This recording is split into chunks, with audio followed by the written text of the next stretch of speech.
Hello guys, welcome back to my YouTube channel Agri Anonymous. आज हम organic manures के बारे में पढ़ेंगे। तो ये बहुत सिंपल टॉपिक है। अपने अपने बीएससी एग्रीकल्चर में भी इस टॉपिक को बहुत बार पढ़ा है। पूरा एक ऑर्गेनिक फार्मिंग करके एक सब्जेक्ट भी है। बट हम लोग पूरा ऑर्गेनिक फार्मिंग नहीं पढ़ेंगे। ऑर्गेनिक फार्मिंग अलग कॉन्सेप्ट होता है, उस कॉन्सेप्ट के अंदर ऑर्गेनिक मैन्योर्स हम पढ़ते हैं। ये हम सॉइल फर्टिलिटी के हिसाब से एक इंट्रोडक्शन टाइप का ऑर्गेनिक मैन्योर्स पढ़ेंगे। तो मैन्योर्स क्या होते हैं? Organic materials derive from animal, plant, human residues.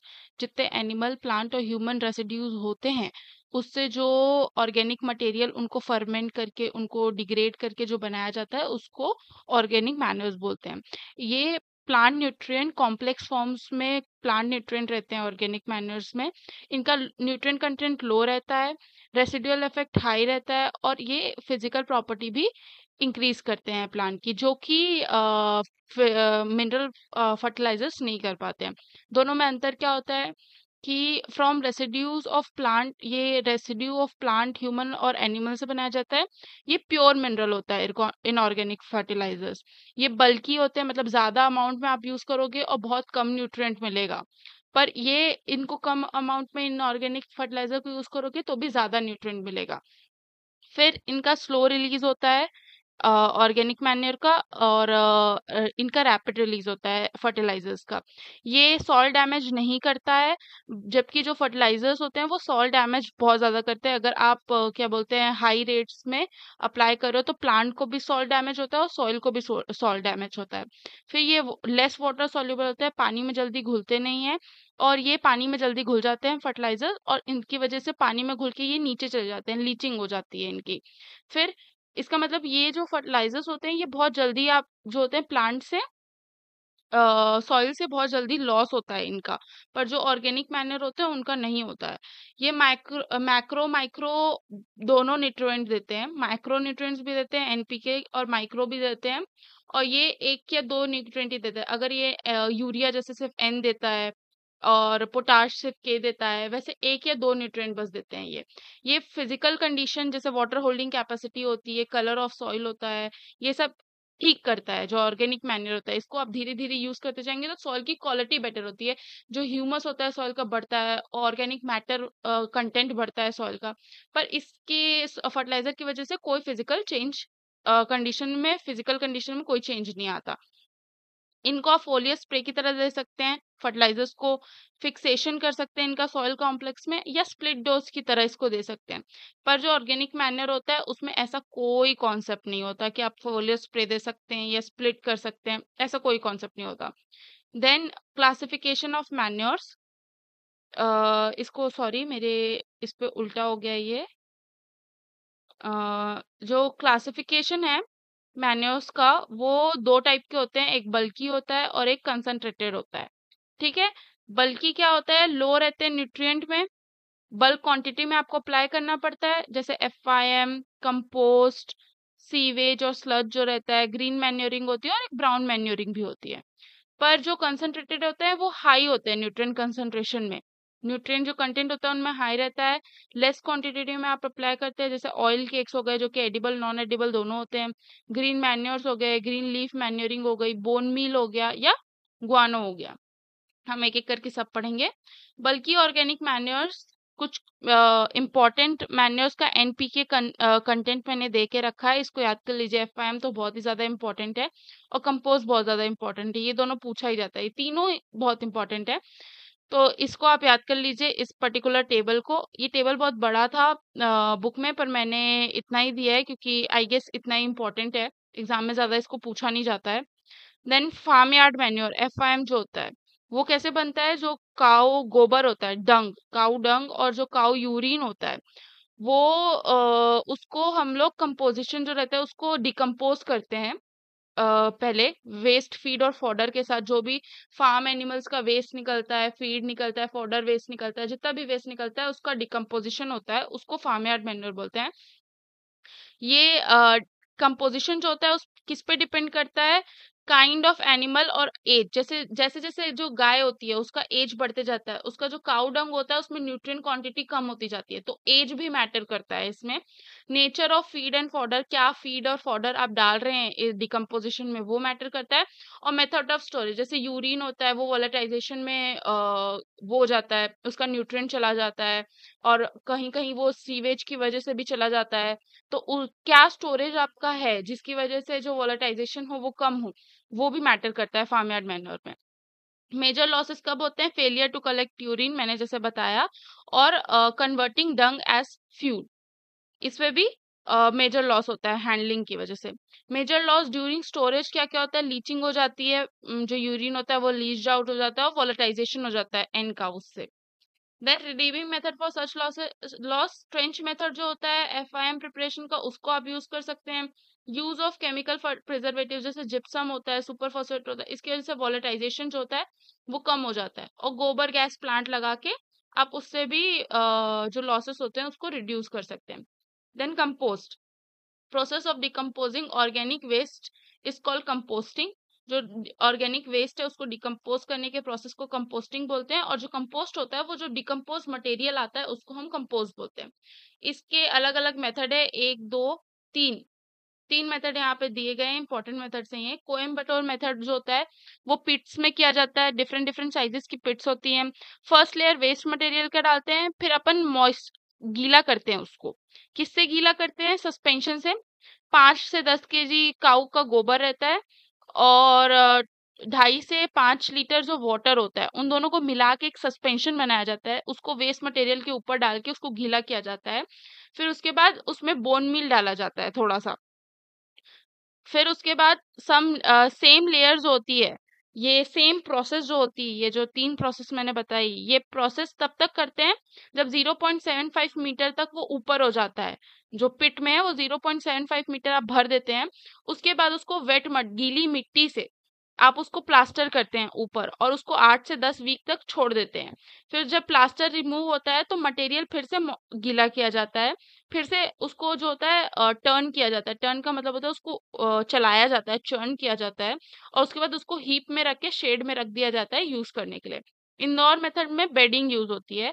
किसकी बेडिंग बनाते हैं? ऑर्गेनिक वेस्ट की बेडिंग कैटल शेड के अंदर बनाई जाती है। उसमें फर्स्ट लेयर को यूरिन सोक्ड मटेरियल जो रहता है डंग के साथ, यूरिन सोक्ड डंग रहता है उसको 15 सेंटीमीटर थिक बनाते हैं, रोज डालते हैं उसमें। फिर यूरिन सोक्ड अर्थ और वाटर जो होता है ट्वाइस और थ्राइस वेस्ट के ऊपर, मतलब 2 से 3 बार उसको वेस्ट के ऊपर डाला जाता है। ये लेयरिंग 15 दिन तक डेली की जाती है, डेली 15 दिन तक इस लेयरिंग को किया जाता है। उसके बाद a layer of decompost compost, जो कंपोस्ट होता है मतलब ऑलरेडी बना हुआ कंपोस्ट होता है, उसको ऊपर डाला जाता है इनोक्युलम के रूप में। उसके बाद हीप बनाया जाता है और उसको 1 महीने के लिए छोड़ दिया जाता है, ताकि वो इस इनोक्युलम की वजह से क्या हो, डिकम्पोज हो जाए। मतलब इनोक्युलम में अलग अलग माइक्रो ऑर्गेनिजम्स होंगे कंपोस्ट में, तो उसकी वजह से वो डिकम्पोज होता है। बेंगलुरु मेथड में क्या होता है? फर्स्ट लेयर पिट में, ये भी पिट में किया जाता है। जो इंदौर मेथड था उसको पिट में हम नहीं कर रहे थे, उसको हम हीप में किए थे कैटल शेड के अंदर। पर कोयम्बटूर मेथड और बेंगलुरु मेथड दोनों पिट में किया जाता है। फर्स्ट लेयर ड्राई वेस्ट की 25 सेंटीमीटर थिक बनाई जाती है। फिर सस्पेंशन बनाया जाता है, किसका? वही सेम काऊ डंग और वाटर का सस्पेंशन बना के उसको गीला किया जाता है। फिर सेकेंड लेयर फिर ड्राई वेस्ट की बनाई जाती है। इसको आधा मीटर तक, जब तक वो आधा मीटर का हाइट ना हो जाए तब तक इसको किया जाता है। 15 दिन तक इसको खुला छोड़ दिया जाता है, वेट मड से प्लास्टर नहीं किया जाता है। उसके बाद टर्न करके फिर प्लास्टर किया जाता है। यही सेम चीज हमने ऊपर पढ़ी थी कोयम्बटूर मेथड में, तो हमने पहले ही उसको वेट मड से प्लास्टर कर दिया था, यहाँ नहीं करेंगे, और उसको 5 महीने के लिए छोड़ दिया जाता है। कोयम्बटूर मेथड जो होता है उसमें एनएरोबिक डिकम्पोजिशन होता है। पहले हमने वेट मड से उसको बंद कर दिया, तो पहले एनएरोबिक डिकम्पोजिशन होगा, फिर हम उसको छोड़ देते हैं तो उसमें एरोबिक फर्मेंटेशन होता है।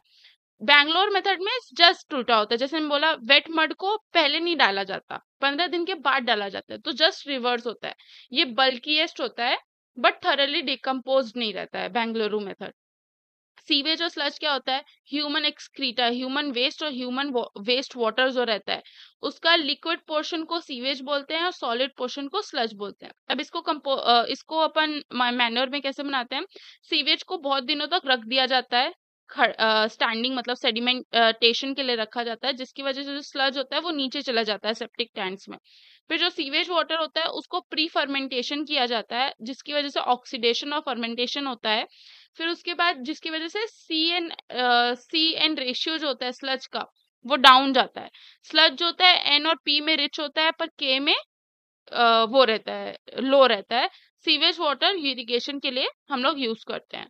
ग्रीन लीफ मैन्योरिंग का क्या मतलब होता है, जो अपन ग्रीन ट्विग्स और लीव्स होते हैं जो पेड़ से गिर जाती है, उनको क्या करते हैं, उनको अपन लो लैंड राइस में पडल में इनकॉर्पोरेट कर देते हैं, मतलब डाल देते हैं। ये सिर्फ साउथ इंडिया में होता है। ग्रीन लीफ मैन्योरिंग और भी सारे प्लांट क्रॉप्स में होती है। फिर इनको कलेक्ट किया, इनको अपन ने फील्ड में डाल दिया और वहां डिकम्पोज होने के लिए छोड़ दिया गया। ऐसा किया जाता है इसमें। ग्रीन लीफ मैन्योरिंग के बहुत सारे ये प्लांट्स के एग्जांपल है। पॉनगेमिया होता है, ये एजा डायरेक्टा होता है, ये नीम का पत्ती है ये। फिर डेलोनिक्स होता है, कैलाट्रोपिस होता है, केशिया होता है। ये सारे बहुत इंपॉर्टेंट है, ठीक है, इनको याद कर लो। ग्रीन मैन्योरिंग क्या होता है, grow crop preferably legumes purposely to. पहले क्या करते हैं, एक अपन फील्ड में एक क्रॉप लेते हैं, legume crop, preferably legume crop को लेते हैं। उसकी वजह से क्या होता है, नाइट्रोजन फिक्सेशन हो जाता है, एटमॉस्फेरिक नाइट्रोजन फिक्सेशन होता है नोड्यूल्स की वजह से, मतलब सॉइल में ऑलरेडी नाइट्रोजन आ रहा है। फिर क्या होगा, इस क्रॉप को अपन हार्वेस्ट नहीं करते, इसको वहीं पे अपन टिलेज के थ्रू दबा देते हैं सॉइल में। तो जो प्लांट में जो नाइट्रोजन होगा, प्लांट में जो न्यूट्रिएंट्स होंगे वो भी डिकम्पोज होकर सॉइल में चले जाएंगे, और ऑलरेडी जो एटमॉस्फेरिक नाइट्रोजन फिक्सेशन हुआ है उसकी वजह से भी नाइट्रोजन कंटेंट सॉइल का बढ़ गया है। इसमें सन हेम्प यूज किया जाता है, दाइंचा यूज किया जाता है, वाइल्ड इंडिगो यूज किया जाता है। ये सारे प्लांट्स इंपॉर्टेंट है, इसके नाम याद कर लो। ब्राउन मैन्योरिंग जो होता है जस्ट उल्टा होता है। ये कहाँ स्टार्ट किया गया था, Lockhart district of North South Wales Australia में 1996 में ब्राउन मैन्योरिंग शुरू हुई थी। ब्राउन मैन्योरिंग में हम टिलिंग, जो टिलेज किया हमने ग्रीन मैन्योरिंग में, उसको लगा के टिलेज किया, वो टिलेज नहीं करते अपन, हर्बिसाइड से और मल्चिंग से अपन प्लांट को पहले मारते हैं। तो no till version of green manuring बोलते हैं। Herbicide is use to kill manure crop. After this crop manure colour changes to brown. जब वो ब्राउन में चेंज हो जाता है तो पोस्ट इमरजेंस हर्बिसाइड यहाँ पे यूज करके उनको मारा गया है। वो जब ब्राउन में चेंज हो जाएगा तो उसके बाद वो अपने आप दब जाएगा, मतलब सड़ के नीचे डिकम्पोज हो जाएगा। डबल नॉकडाउन बोलते हैं। Application of two herbicides with different modes of action and request. इसमें क्या होता है, हर्बिसाइड रेसिस्टेंस नहीं आता है।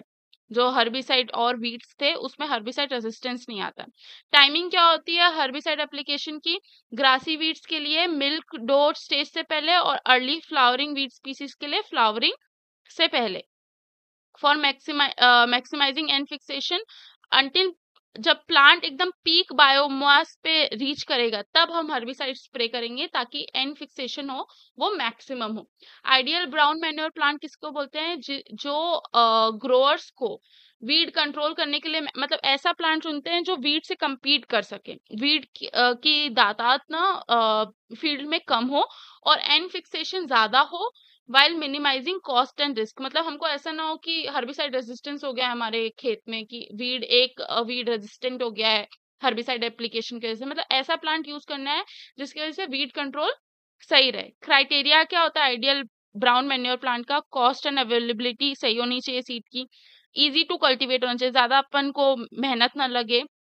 रिलेटिव ड्राई मैटर प्रोडक्शन जो होता है ना वो स्प्रे टाइम पे ज्यादा होना चाहिए, मतलब वो उसका जो प्लांट का पीक बायोमास होता है वो आना चाहिए। कंपिटिटिव होना चाहिए, जैसे मैंने बताया वीड्स के साथ कंपिटिटिव हो। ग्राउंड कवर जो हो वो ग्राउंड को कवर क्रॉप की तरह कवर कर सके ताकि सॉइल इरोजन ना हो, और मिनिमम कंपटीशन हो मेन क्रॉप के साथ। मतलब मेन क्रॉप के साथ मतलब दोबारा हर्बिसाइड डालने के बाद वो दोबारा उगना नहीं चाहिए, मतलब जो मेन क्रॉप होनी चाहिए उसको उसके साथ मिनिमम कंपटीशन हो। फिर कंसंट्रेटेड ऑर्गेनिक मैन्योर, अपन बोन मिल, गुआनो और ऑयल केक्स के बारे में पढ़ेंगे। ये एनपीके परसेंटेज देके रखा है, ये परसेंट पे है ना, ये परसेंट पे है, तो ये आप लोग याद कर सकते हैं, ये भी इम्पोर्टेंट है। फिर बहुत सारा दिया था बुक में पर मैंने इतना ही लिखा है क्योंकि मुझे लगता है इतना ही इम्पोर्टेंट है और इतना ही आता है। Oil cakes most important concentrated organic manure है। सीएन रेशियो इनका कम होता है जो कि 3:5 रहता है। CN रेशियो हम पढ़ेंगे आगे जाके, अभी मैं समझा नहीं रही हूँ CN रेशियो, उसको बाद में पढ़ेंगे। नाइट्रीफाई क्विकली, मतलब ये नाइट्रीफाई कर जाते हैं क्विकली, और एक हफ्ते में एन को रिलीज कर देते हैं, जो इनके अंदर एन रहता है वो रिलीज हो जाता है। सिर्फ महुआ केक जो होता है उसमें 2 महीने लगते हैं, एक एक्सेप्शन है। और इसको सोइंग के पहले ऑयल केक्स को सॉइल में डाला जाता है। कौन कौन से ऑयल केक बनते हैं? ग्राउंड नट ऑयल केक बनता है, कैस्टर का ऑयल केक बनता है, पोनगेमिया का बनता है, और नीम केक्स बनते हैं। ऑयल केक्स क्या होते हैं पता है ना? मतलब जैसे अपन प्लांट लिया, उसका पूरा तेल निकाल दिया, फिर जो सूखा पार्ट बचता है प्लांट का तेल निकालने के बाद, जो सूखा प्लांट होता है उसके हम केक्स बनाते हैं और उसको सॉइल में इनकॉर्पोरेट करते हैं, उसको ऑयल केक्स बोलते हैं। जो बोन मील होता है वो P and Ca में, फास्फोरस और कैल्शियम में सबसे ज्यादा वो रहता है। और रॉ, इसको रॉ यूज करते हैं या स्टीम स्टेरिलाइजेशन के बाद यूज करते हैं। ग्लू फ्रॉम बोन, मतलब बोन से जो ग्लू निकलता है उसकी इंडस्ट्रियल वैल्यू रहती है।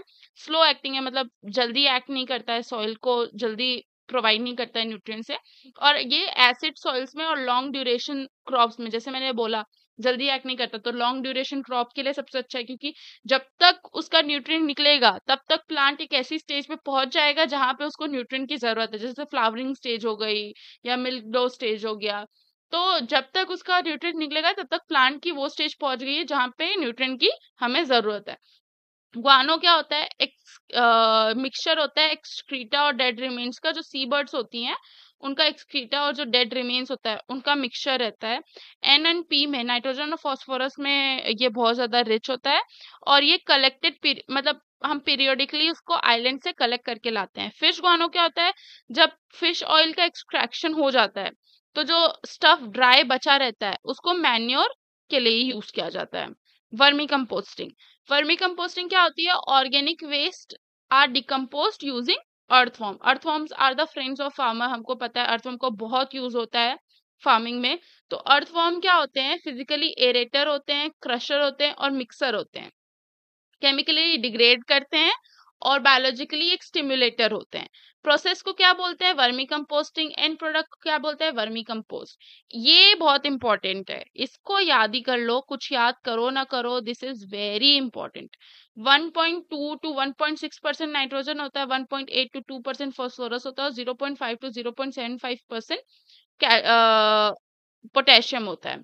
अर्थवर्म हाईली सेंसिटिव होते हैं सनलाइट और रेन से, इसलिए जो कंपोस्टिंग होती है उसको किसी शेड के अंदर ही किया जाता है, बाहर नहीं किया जाता। तुम जितने वर्मी कंपोस्ट वो देखोगे वो शेड के अंदर ही होते हैं, क्योंकि जो अर्थवर्म होते हैं वो सतह पे नहीं आते, नहीं तो फिर सतह मतलब सॉइल जो डिकम्पोज पिट बनाया है उसके सरफेस पे नहीं आते हैं।